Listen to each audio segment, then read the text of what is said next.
Hey, folks, welcome back to another episode of your favorite podcast, I Buy That for $1. We're here on lrmonline.com, and this is Stephon White with my co-host today, Mr. Kyle Malone. How's it going, everybody? Hope you all you all had a good Thanksgiving. This is actually being recorded the day after Thanksgiving, which is Black Friday, and Kyle and I have decided to forego hitting the stores up in search of more dollar DVDs or whatever DVDs we can find on sale today on a Black Friday special to bring you this special episode. Just for you guys. And because we love you folks. And today we are going to be doing a review of Carnage Park, which is a film that Kyle selected. Yes. It looked interesting to me. First thing that caught my eyes, of course, was the title, Carnage Park. And you look on the back of it and you see it deals with some crazy dude murdering people. I mean, that's reason enough to buy it. Yeah, man. In a nutshell. And this film here, man, and it's got a cool character, Scorpion Joe. I thought the Scorpion Joe was gonna be around for a bit longer. Yeah. But it took a turn that I wasn't expecting. It was kind of funny how they opened the movie up, or fairly early in the movie, they open it up, and it's almost like a shot-for-shot, line-from-line rip of Reservoir Dogs. Hey, that's what I was thinking. Yeah, it definitely is. Like even the cinematography really had that feel to it. Dudes in the back seat and everything, and definitely. So yeah, they definitely paying homage to an awesome film. Mm-hmm. The Reservoir Dogs. I got a synopsis here. It's Carnage Park. This pure pulp thrill ride jumps between past and present as it pieces together the puzzle of a shocking crime. It's 1978, and a bank robbery gone wrong leaves Vivian, who actually she's from The Last Exorcism, and leaves Vivian the hostage of two criminals on the run, but things go from bad to off the rails berserk when she and her captors wind up on the sun-baked desert outpost of a deranged ex-military sniper played by Pat Healy, who ensnares them in his deadly game of cat and mouse. Rising horror auteur Mickey Keating, who directed The Pod, and Darling, directs this gritty, grisly homage to the glory days of grindhouse cinema. What did you think, Kyle? So I found it interesting is the best word I can use for it. I'm not going to say that it was great, and I'm not going to say it was bad.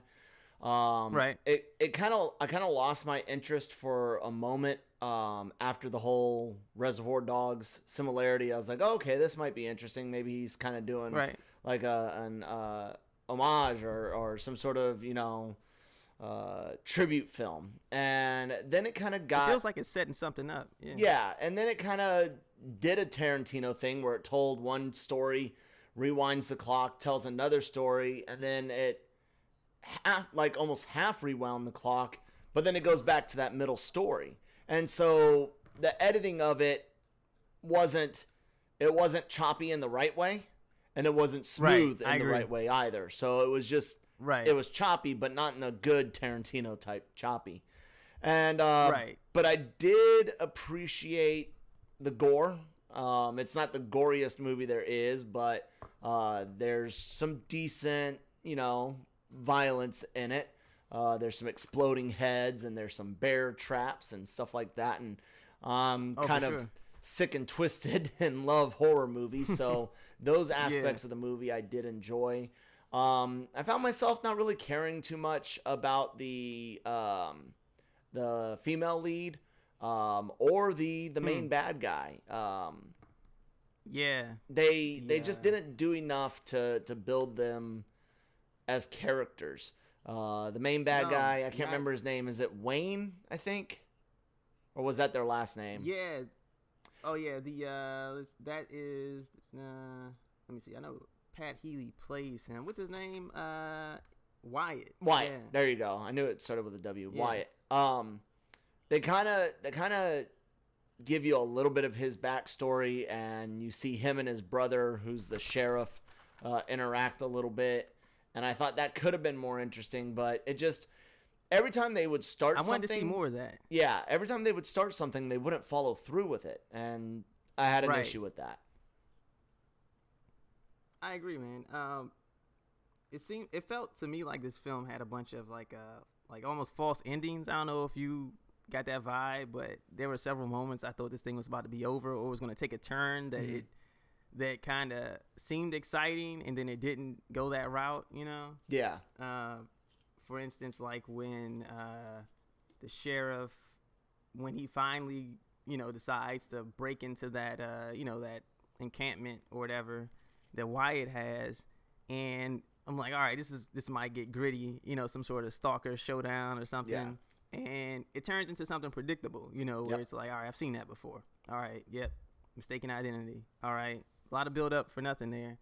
Yep. But then it does do some things well, like that intro, the homage to Reservoir Dogs, where Scorpion Joe just seems like such a cool character. Yeah. And he's talking about his past. He's been in prison. And I'm just wondering, like, all right, it's a cool character. Let's see where this goes. It was almost setting it up, in my opinion, to be like a twisted Bonnie and Clyde, gone wrong or something. Where the bad guy and the bad guy kidnaps somebody, but then they run into an even badder bad guy. Yeah, and so bad guy has to work with his hostage to survive. Yeah, that's where I thought they were gonna go too, but nope. No, man, it's just all right. Below Scorpion Joe's, let's paint the window with his brains. Why don't you? And she wasn't that compelling of a character to really carry the entire film, because most of the focus was on her the entire time. Yeah. And they introduced some flashbacks with a farm being sold and things like that, and it kind of made her less of a interesting character to me, because I assumed that she was like some bank teller or something, and folks were really going to be out here looking for her. She meant something in the town, and it just it makes a lot of odd decisions, but it makes some good decisions too. Yeah. Like I said, sorry, go ahead. No, go ahead. What were you saying? I was gonna say I think the cinematography work was pretty cool. The color tones were nice, and they kind of add to the feel of the movie, the feel of the environment, the desert. And like I said, the violence, the gore part was great, using a lot of squibs and traditional practical effects. Of course, is always great. Sure, I love practical. Yeah. I almost would have preferred it if they hadn't given us Scorpion Joe at all, because he serves almost no point other than to get other than to get the girl to the Carnage Park, which is the name of the facility or the compound that Wyatt uses to do what he does. And it was, I would have almost preferred them not to have Scorpion Joe. They could have almost started the movie with him and her already there, and then him being offed, and that could have been the start of the movie instead of trying to build something up. And because they wasted time beginning these story threads that they never followed through with. Exactly. Yeah. And why not even have them there already when the film opens? Exactly. And then if you're going to spend time doing flashbacks, then show them working together, but then you're flashing back to the fact that he kidnapped her. Something that like seems a bit more dramatic. Yep. Then... And you learn what their relationship is later on in the film and stuff. Yeah, that's a way to do it. Absolutely. It could be a leaner... Definitely. It had a lot of fat on this film, man. Yeah. It needed to be a bit leaner in order to really connect those threads. Like you said, they kept starting things and not actually finishing them. Like, there was a moment where the sheriff was like driving his car and he starts to like talk to himself and everything, and I'm like, wow, this is I think this is about to go House of a Thousand Corpses on us, and it didn't. Nothing. He just came back, he grew a conscience, and he's like, that's it, I know what you're doing, that's enough. And I'm like, well, how long have you known? Tell me, man, come on, what skeletons are in your closet, And they went nowhere with it. Yeah, there were times where I was working on editing another video while I was watching it, and there were times where I would watch it for like 5-10 minutes and just almost get bored. Yeah, yep. Yeah, I agree.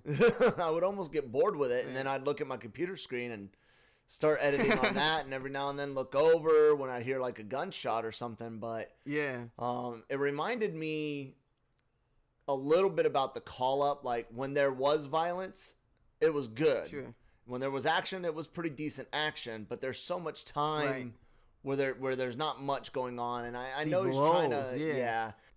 I think he was trying to set up an atmosphere of fear, that whole feeling of being hunted is what I think the director was going for, but it just didn't like that. Yeah, it didn't pan out that way on screen. I'm sitting here trying to use my camera to fix my hat. It's all crooked and stuff, trying to represent my Pittsburgh Penguins here on video. Yeah. Yeah, I can see that. It felt like they were trying to almost ratchet up the tension to a level or create that atmosphere.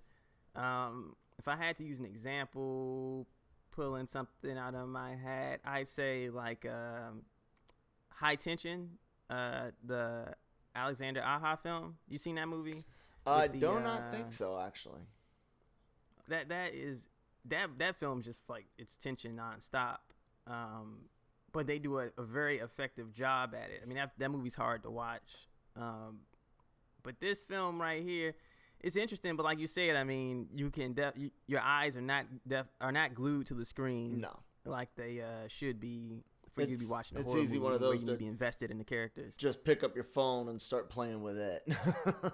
Yeah, definitely, man. Get some make some new high scores in Candy Crush or something. You know. What do you think that? Who do you think was the stronger character as far as a villain goes, Wyatt or Scorpion Joe?